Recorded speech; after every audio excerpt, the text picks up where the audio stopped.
Can you cover the dinner bill? You can't get this dish just anywhere. That's what my mother-in-law says as she charges an amount like that of a fancy restaurant, but the food in question was just everyday home cooking used for a work photo shoot. I was left speechless. I didn't want to deal with this kind of in-law family, but one problem after another kept coming. My name is Catherine Parker. I'm 29 and work at a publishing company. I chase the latest trends every day with my husband, Bob, who is a fashion magazine editor. We met during a work interview. When I was assigned to feature popular hair salons, I visited the top-rated ones based on online reviews for interviews. The most highly recommended was a certain salon. That's where my husband worked. The skills of the hairstylists were impressive, and it made sense why they were so popular.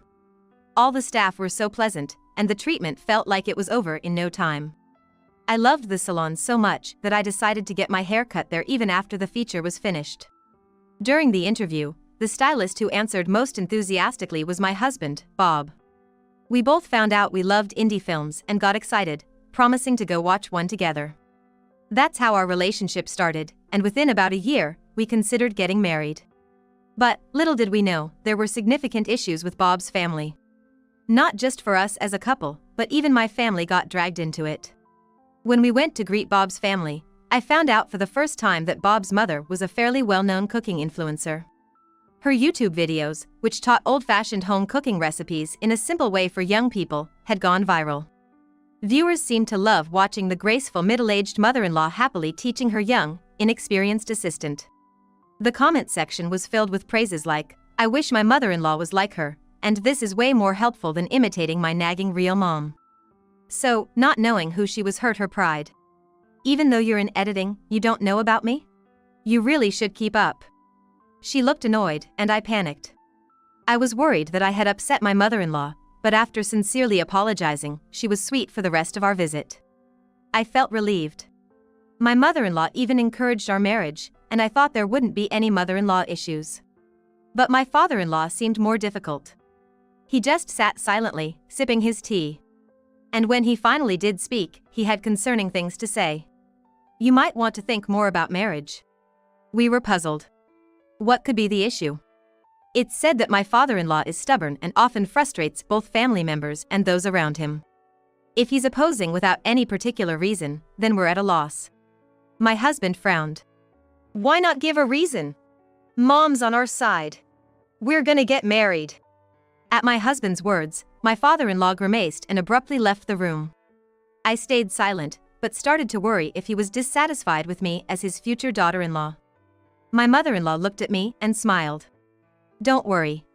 He'll come around eventually." Her comforting words touched my heart.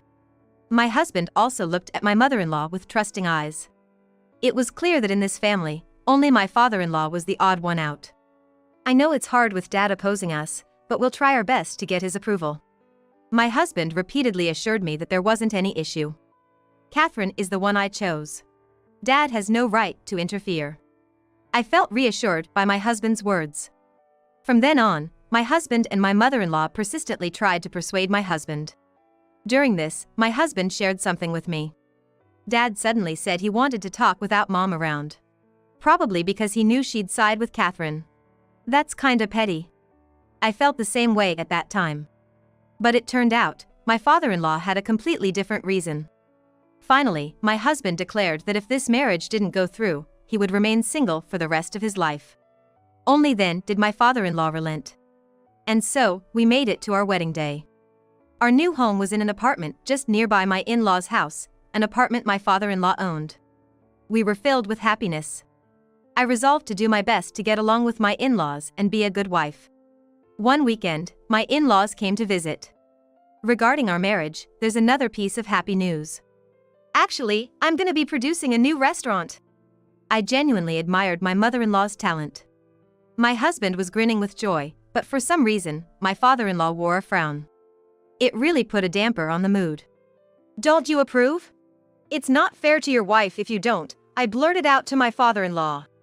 My father-in-law let out a big sigh and muttered, "I'm going to collect some rents."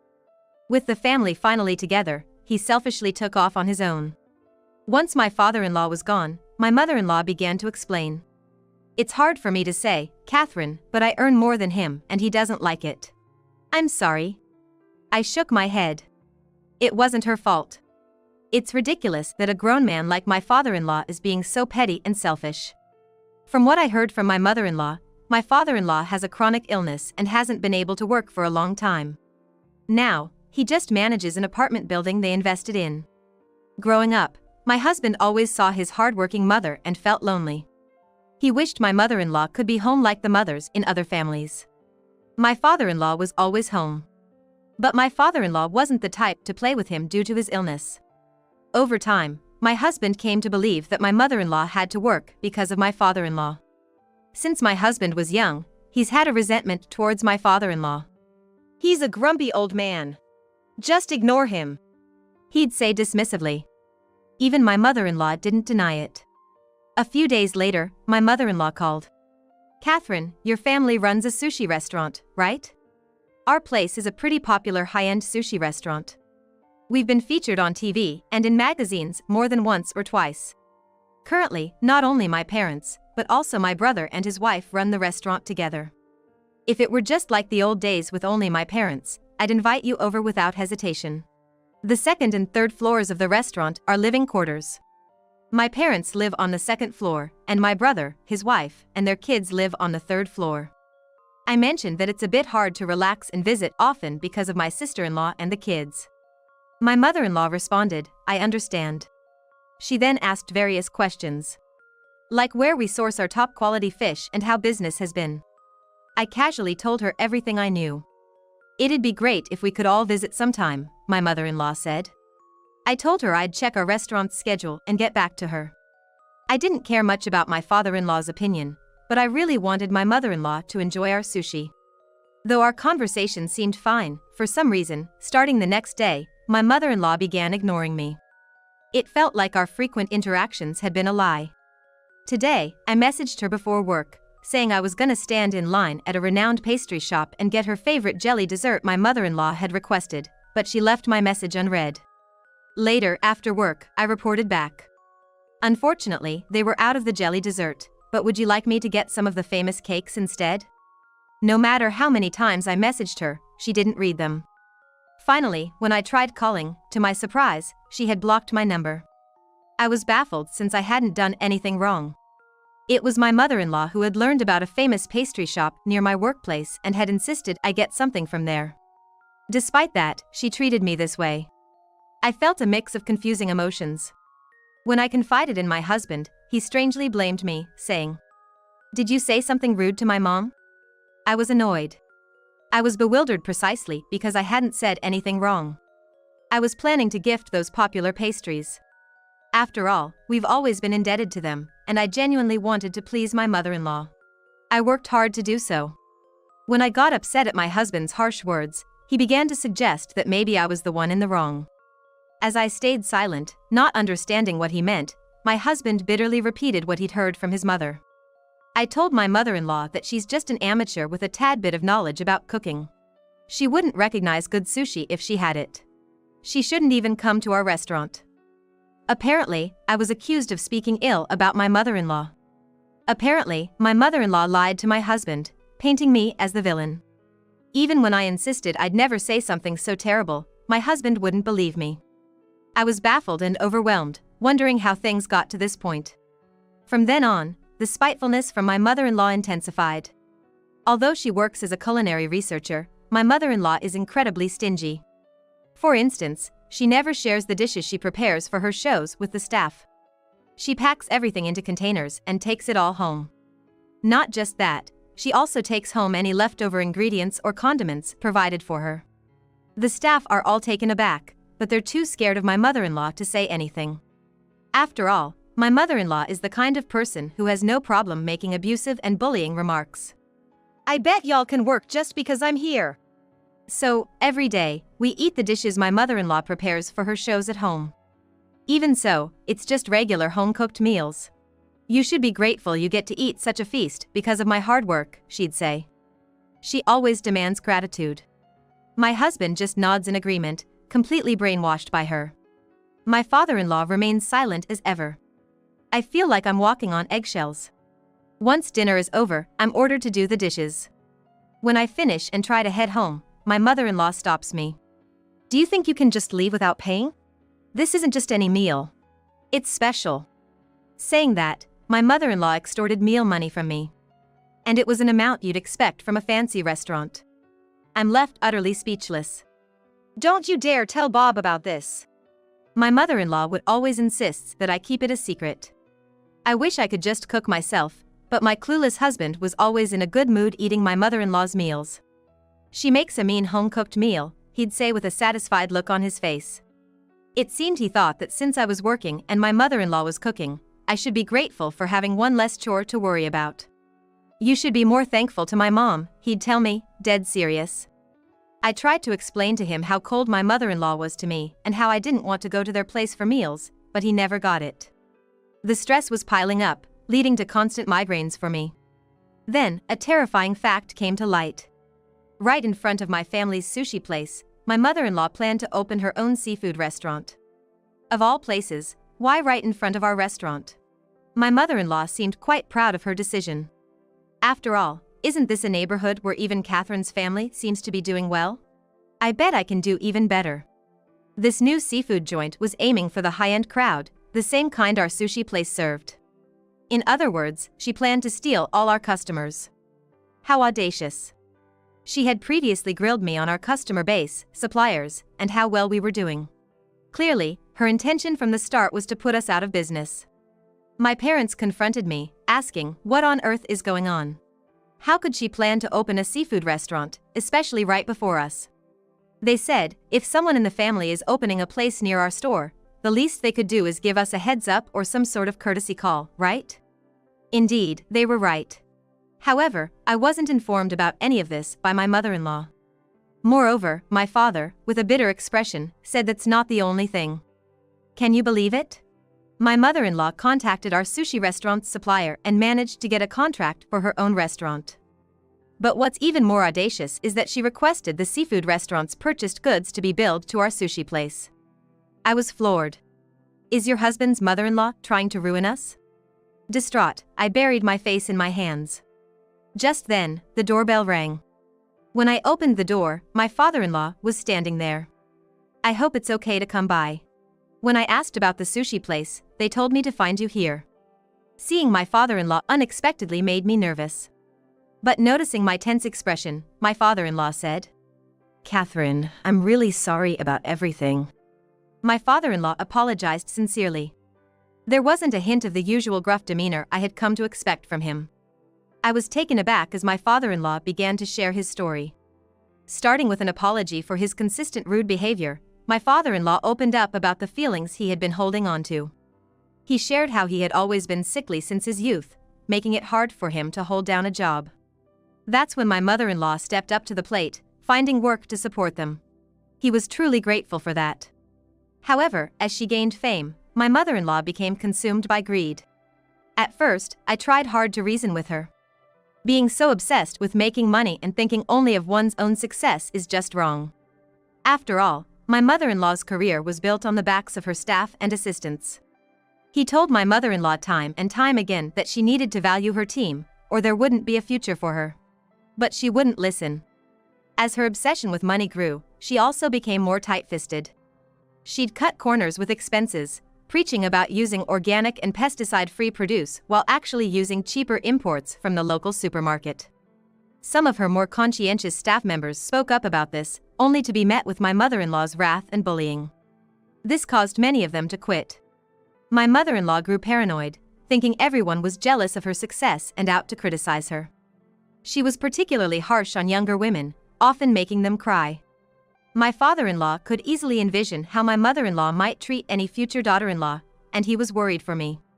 That's why he had been hesitant about our marriage at first, knowing I'd be on the receiving end of my mother-in-law's nastiness. He had hoped to make my husband aware of my mother-in-law's true colors over time, but my husband always took my mother-in-law's side. Just as I had thought, my husband didn't listen to my father-in-law at all, so I had no choice but to give up. Because he couldn't work, my father-in-law always felt a sense of inferiority and wasn't able to build a strong bond with his son. From that point on, my father-in-law kept a close watch to ensure my mother-in-law didn't mistreat me. Is that so? I was filled with remorse. My father-in-law, whom I had mistakenly thought was just a stubborn old man, just laughed and said he did it on purpose so it was all right. It was my father-in-law who told me and my parents about my mother-in-law's sneaky tactics. Well, let's go deal with that wicked witch. At that time, my oblivious mother-in-law was visiting our sushi restaurant with some relatives. I'm in a good mood today. Everyone, eat up. She was ordering and eating high-end sushi one after another, treating her relatives to a feast. The relatives joyfully indulged in the sushi, and of course, so did my mother-in-law. It tastes just so. With this, my restaurant will surpass yours soon. After making quite a mess, my mother-in-law called my cell.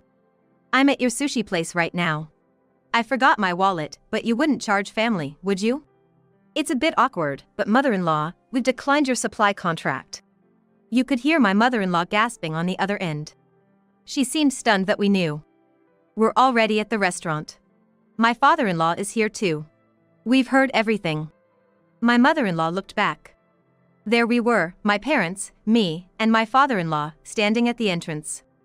My mother-in-law put on a defiant face. Well, we're using the same suppliers after all, and we're family. It's only right that you cover the cost. She charges us for meals, but when it's her turn, she expects it to be free because we're family? That's just too selfish of my mother-in-law. If we're family, then our meals should also be free, right? We'll be needing a refund for all we've paid. My mother-in-law grimaced, showing her displeasure. How stingy can she be? That was special, high-quality stuff. You should be thankful you got to eat it because of me. My father-in-law chimed in with a look of disdain. The staff have all been saying the same thing. Evelyn insists that ingredients you can buy at any supermarket are high-end. Furthermore, she's such a miser that she takes everything home without leaving a scrap. My mother-in-law was shocked to discover not only that her husband knew about the supplier talks but also what the staff had been saying. And then my father-in-law dropped a bombshell. I'm fed up with your greed. And don't think I don't know about you stealing recipes from Mrs. Henderson. Wah! My mother-in-law was left speechless. She tried to remain calm, but her body trembled uncontrollably. It's all lies. Don't believe any of it, she exclaimed in a shrill voice. Previously, my father-in-law had been consulted by Henderson, the assistant. The assistant was distressed because my mother-in-law was presenting the recipes she'd thought up as her own ideas. She had said that she'd be content if she considered her a partner, but if she was to remain just an assistant, she wanted to be compensated for her recipe ideas. Upon hearing that, my mother-in-law was furious as if she'd been set on fire. How stingy can you get? No one would give a hoot if it came out under your name. Don't get ahead of yourself. The revelation left the gathered relatives in an uproar, knowing that Mrs. Henderson had been silenced by her. Do you all trust Mrs. Henderson and my husband more than me? That's ridiculous. That's when my father-in-law pulled out Mrs. Henderson's recipe book. I kept this just in case. It's undeniable proof. My mother-in-law gritted her teeth in frustration, but there was nothing she could do. To punish my mother-in-law, we had already contacted the company planning to launch a seafood restaurant. My mother-in-law's phone rang. Mrs. Parker, is it true you took Henderson's recipes? We're gonna postpone the seafood restaurant opening. My mother-in-law went pale. You're all so cruel. After all I've done for you, this is how you treat me? It's like you're all ganging up on me. She pretended to be the victim, sitting down on the spot and sobbing loudly. Ignoring her antics, my brother's wife presented the bill. Your meal comes to $982. At that, my mother-in-law threw a fit. Wait a minute, I'm your mother-in-law. Charging me? My brother's wife just chuckled at her. Paying for what you eat is just common sense. Even kids know that. Stumped by my brother's wife's logic, my mother-in-law was at a loss for words. Not willing to admit her wrongs, she looked around for someone else to blame and pleaded with the relatives. Can't someone else pay this for me, seeing how much I'm struggling here? Relatives quickly slipped away in hushed tones. Ultimately, the wallet my mother-in-law brought, intending to completely corner her this time, was used. The remaining amount was paid by credit card. My stingy mother-in-law truly hated parting with her money, shedding tears during the payment. In the end, still fueled by anger, I leaked tales of her greedy antics and her theft of recipes to the weekly magazine department at the publishing house where I work. In no time, the news went viral on TV and online. My mother-in-law's reputation as a culinary expert tanked, and my father-in-law decided to divorce her. Meanwhile, my husband, upon learning the truth, repeatedly apologized to me. He sincerely regretted not hearing me out. I asked him to reconcile with my father-in-law in return for my forgiveness. Mrs. Henderson, once just an assistant, was now in the spotlight, replacing my mother-in-law. Being naturally talented, great things are expected of her. Due to all the trouble she's caused many, my mother-in-law found herself swamped with lawsuits. However, unable to pay the massive amount in damages, she found herself desperately turning to her childhood home for help. She went to the extreme of relying on her elderly parents' retirement funds. When her relatives found out, she was disowned by her own siblings and family. She's currently working tirelessly as a night security guard at construction sites and as a janitor in office buildings. Upon hearing my side of the story, my husband realized his misunderstanding and finally apologized to my father-in-law. My father-in-law also regretted not mending his relationship with his son. So, the three of us decided to start anew, living harmoniously, putting behind the days of being manipulated by that selfish, miserable woman. From now on, we aim to be a family that genuinely respects each other.